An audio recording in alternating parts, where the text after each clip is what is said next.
The Ransom of Red Chief, a short story by O. Henry. It looked like a good thing, but wait till I tell you. We were down south in Alabama, Bill Driscoll and myself, when this kidnapping idea struck us. It was, as Bill afterward expressed it, during a moment of temporary mental apparition, but we didn't find that out till later. There was a town down there as flat as a flannel cake, and called Summit, of course. It contained inhabitants of as undeleterious and self-satisfied a class of peasantry as ever clustered around a maypole. Bill and me had a joint capital of about $600, and we needed just $2,000 more to pull off a fraudulent town lot scheme in western Illinois with. We talked it over on the front steps of the hotel. Philoprogenitiveness, says we, is strong in semi-rural communities. Therefore, and for other reasons, a kidnapping project ought to do better there than in the radius of newspapers that send reporters out in plain clothes to stir up talk about such things. We knew that Summit couldn't get after us with anything stronger than constables and maybe some lackadaisical bloodhounds and a diatribe or two in the weekly farmer's budget. So, it looked good. We selected for our victim the only child of a prominent citizen named Ebenezer Dorset. The father was respectable and tight, a mortgage fancier and a stern, upright collection plate passer and forecloser. The kid was a boy of 10, with bas-relief freckles and hair the color of the cover of the magazine you buy at the newsstand when you want to catch a train. Bill and me figured that Ebenezer would melt down for a ransom of $2,000 to a cent. But wait till I tell you. About 2 miles from Summit was a little mountain covered with a dense cedar brake. On the rear elevation of this mountain was a cave. There we stored provisions. One evening after sundown, we drove in a buggy past old Dorset's house. The kid was in the street, throwing rocks at a kitten on the opposite fence. "Hey, little boy," says Bill, "would you like to have a bag of candy and a nice ride?" The boy catches Bill neatly in the eye with a piece of brick. "That will cost the old man an extra $500, says Bill, climbing over the wheel. That boy put up a fight like a welterweight cinnamon bear, but at last we got him down in the bottom of the buggy and drove away. We took him up to the cave, and I hitched the horse in the cedar brake. After dark, I drove the buggy to the little village, 3 miles away, where we had hired it, and walked back to the mountain. Bill was pasting court plaster over the scratches and bruises on his features. There was a fire burning behind the big rock at the entrance of the cave, and the boy was watching a pot of boiling coffee with 2 buzzard tail feathers stuck in his red hair. He points a stick at me when I come up and says, "Ha, cursed paleface, do you dare to enter the camp of Red Chief, the terror of the plains?" "He's all right now," says Bill, rolling up his trousers and examining some bruises on his shins. "We're playing Indian. We're making Buffalo Bill's show look like magic lantern views of Palestine in the town hall. I'm Old Hank, the trapper, Red Chief's captive, and I'm to be scalped at daybreak. By Geronimo, that kid can kick hard." Yes, sir, that boy seemed to be having the time of his life. The fun of camping out in a cave had made him forget that he was a captive himself. He immediately christened me Snake Eye, the spy, and announced that when his braves returned from the warpath, I was to be broiled at the stake at the rising of the sun. Then we had supper, and he filled his mouth full of bacon and bread and gravy and began to talk. He made a during-dinner speech something like this. "I like this fine. I never camped out before, but I had a pet possum once, and I was 9 last birthday. I hate to go to school. Rats ate up 16 of Jimmy Talbot's aunt's speckled hen's eggs. Are there any real Indians in these woods? I want some more gravy. Does the trees moving make the wind blow? We had 5 puppies. What makes your nose so red, Hank? My father has lots of money. Are the stars hot? I whipped Ed Walker twice, Saturday. I don't like girls. You dasn't catch toads unless with a string. Do oxen make any noise? Why are oranges round? Have you got beds to sleep on in this cave? Amos Murray has got 6 toes. A parrot can talk, but a monkey or a fish can't. How many does it take to make 12? Every few minutes he would remember that he was a pesky redskin and pick up his stick rifle and tiptoe to the mouth of the cave to rubber for the scouts of the hated paleface. Now and then he would let out a war whoop that made old Hank the Trapper shiver. That boy had Bill terrorized from the start. "Red Chief," says I to the kid, "would you like to go home?" "Oh, what for?" says he. "I don't have any fun at home. I hate to go to school. I like to camp out. You won't take me back home again, Snake Eye, will you?" "Not right away," says I. "We'll stay here in the cave a while." "All right," says he. "That'll be fine. I never had such fun in all my life." We went to bed about 11 o'clock. We spread down some wide blankets and quilts and put Red Chief between us. We weren't afraid he'd run away. He kept us awake for 3 hours, jumping up and reaching for his rifle and screeching, "Hist! Pard!" in mine and Bill's ears, as the fancied crackle of a twig or the rustle of a leaf revealed to his young imagination the stealthy approach of the outlaw band. At last, I fell into a troubled sleep and dreamed that I had been kidnapped and chained to a tree by a ferocious pirate with red hair. Just at daybreak, I was awakened by a series of awful screams from Bill. They weren't yells or howls or shouts or whoops or yawps, such as you'd expect from a manly set. Of vocal organs, they were simply indecent, terrifying, humiliating screams, such as women emit when they see ghosts or caterpillars. It's an awful thing to hear a strong, desperate fat man scream incontinently in a cave at daybreak. I jumped up to see what the matter was. Red Chief was sitting on Bill's chest, with one hand twined in Bill's hair. In the other, he had the sharp case knife we used for slicing bacon, and he was industriously and realistically trying to take Bill's scalp, according to the sentence that had been pronounced upon him the evening before. I got the knife away from the kid and made him lie down again, but from that moment, Bill's spirit was broken. He laid down on his side of the bed, but he never closed an eye again in sleep as long as that boy was with us. I dozed off for a while, but along towards sunup, I remembered that Red Chief had said I was to be burned at the stake at the rising of the sun. I wasn't nervous or afraid, but I sat up and lit my pipe and leaned against a rock. "What you getting up so soon for, Sam?" asked Bill. "Me?" says I. "Oh, I got a kind of a pain in my shoulder. I thought sitting up would rest it." "You're a liar," says Bill. "You're afraid. You was to be burned at sunrise, and you was afraid he'd do it. And he would too if he could find a match. Ain't it awful, Sam? Do you think anybody will pay out money to get a little imp like that back home?" "Sure," said I. "A rowdy kid like that is just the kind that parents dote on. Now, you and the chief get up and cook breakfast, while I go up on the top of this mountain and reconnoiter." I went up on the peak of the little mountain and ran my eye over the contiguous vicinity. Over towards summit, I expected to see the sturdy yeomanry of the village, armed with scythes and pitchforks beating the countryside for the dastardly kidnappers. But what I saw was a peaceful landscape, dotted with one man ploughing with a dun mule. Nobody was dragging the creek. No couriers dashed hither and yon, bringing tidings of no news to the distracted parents.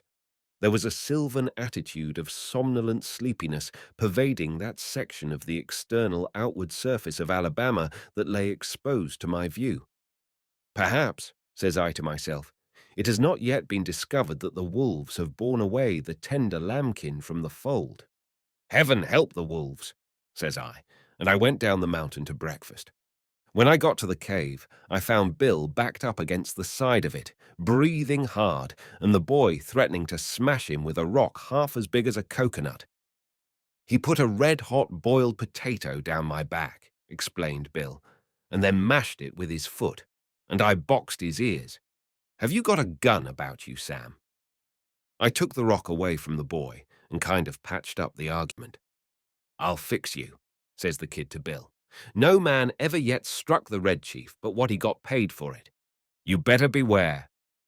After breakfast, the kid takes a piece of leather with strings wrapped around it out of his pocket and goes outside the cave unwinding it. "What's he up to now?" says Bill anxiously. "You don't think he'll run away, do you, Sam?" "No fear of it," says I. "He don't seem to be much of a homebody, but we've got to fix up some plan about the ransom. There don't seem to be much excitement around Summit on account of his disappearance, But maybe they haven't realized yet that he's gone. His folks may think he's spending the night with Aunt Jane or one of the neighbors. Anyhow, he'll be missed today. Tonight we must get a message to his father demanding the $2,000 for his return. Just then, we heard a kind of war whoop, such as David might have emitted when he knocked out the champion Goliath. It was a sling that Red Chief had pulled out of his pocket, and he was whirling it around his head. I dodged and heard a heavy thud and a kind of a sigh from Bill, like a horse gives out when you take his saddle off. A niggerhead rock the size of an egg had caught Bill just behind his left ear. He loosened himself all over and fell in the fire across the frying pan of hot water for washing the dishes. I dragged him out and poured cold water on his head for half an hour. By and by, Bill sits up and feels behind his ear and says, "Sam, do you know who my favorite biblical character is?" "Take it easy," says I. "You'll come to your senses presently." "King Herod," says he. "You won't go away and leave me here alone, will you, Sam?" I went out and caught that boy and shook him until his freckles rattled. "If you don't behave," says I, "I'll take you straight home. Now, are you going to be good or not?" "I was only funning," says he sullenly. "I didn't mean to hurt old Hank, but what did he hit me for? I'll behave, Snake Eye, if you won't send me home, and if you'll let me play the Black Scout today." "I don't know the game," says I. "That's for you and Mr. Bill to decide. He's your playmate for the day. I'm going away for a while, on business. Now you come in and make friends with him and say you are sorry for hurting him, or home you go at once." I made him and Bill shake hands, and then I took Bill aside and told him I was going to Poplar Cove, a little village 3 miles from the cave, and find out what I could about how the kidnapping had been regarded in Summit. Also, I thought it best to send a peremptory letter to old man Dorset that day, demanding the ransom and dictating how it should be paid. "You know, Sam," says Bill, "I've stood by you without batting an eye in earthquakes, fire and flood, in poker games, dynamite outrages, police raids, train, robberies and cyclones. I never lost my nerve yet till we kidnapped that 2-legged skyrocket of a kid. He's got me going. You won't leave me long with him, will you, Sam?" "I'll be back some time this afternoon," says I. "You must keep the boy amused and quiet till I return. And now we'll write the letter to old Dorset."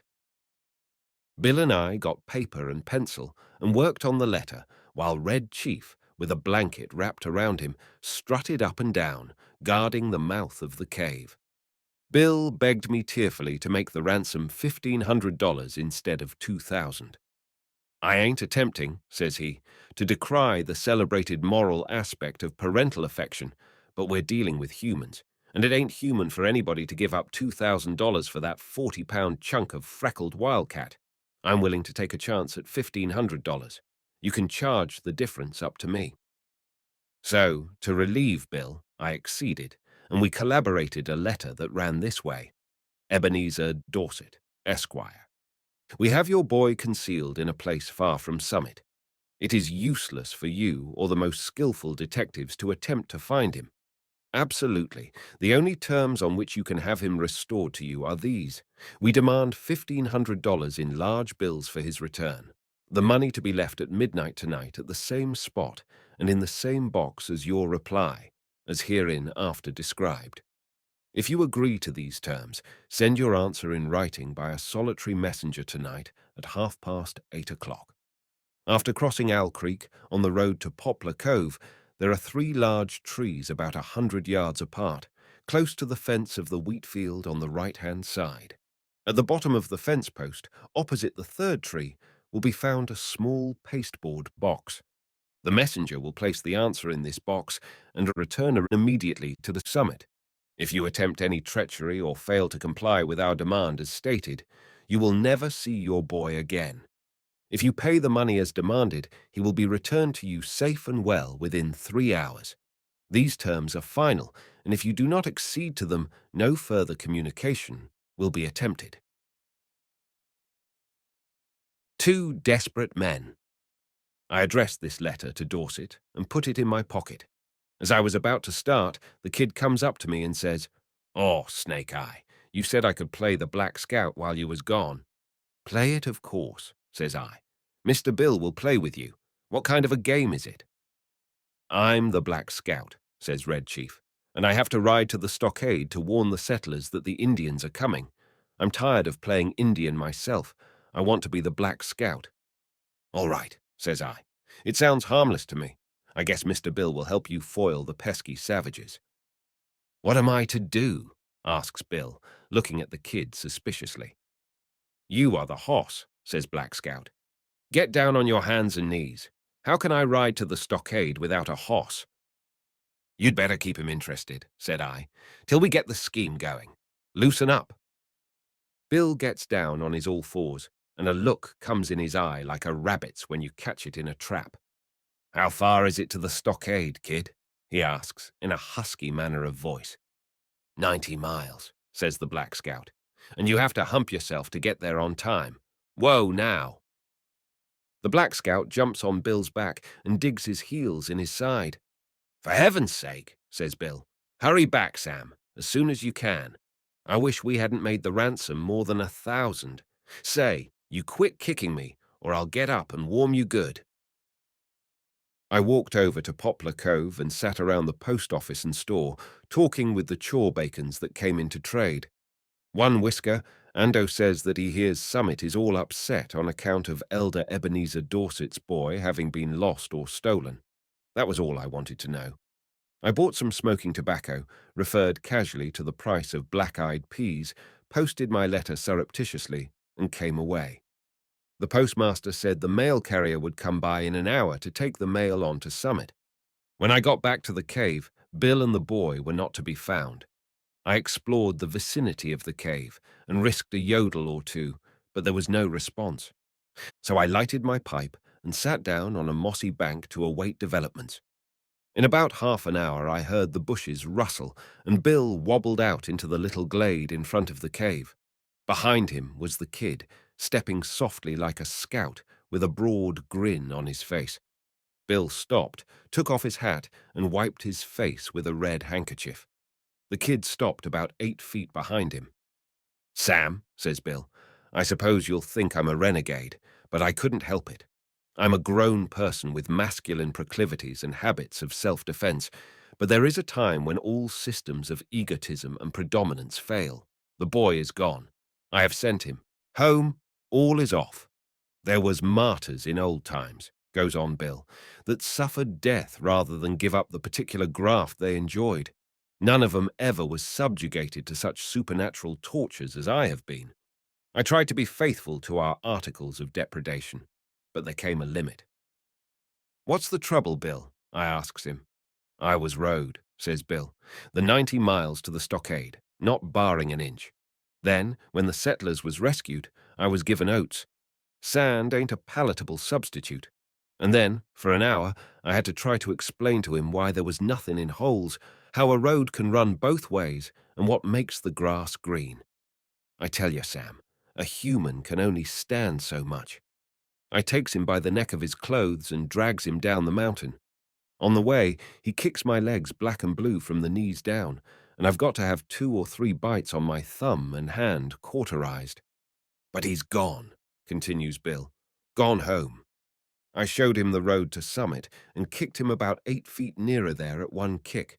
I'm sorry we lose the ransom, but it was either that or Bill Driscoll to the madhouse. Bill is puffing and blowing, but there is a look of ineffable peace and growing content on his rose-pink features. Bill, says I, there isn't any heart disease in your family, is there? No, says Bill, nothing chronic except malaria and accidents. Why? Then you might turn around, says I, and have a took behind you. Bill turns and sees the boy and loses his complexion and sits down plump on the round and begins to pluck aimlessly at grass and little sticks. For an hour I was afraid for his mind, and then I told him that my scheme was to put the whole job through immediately and that we would get the ransom and be off with it by midnight if old Dorset fell in with our proposition.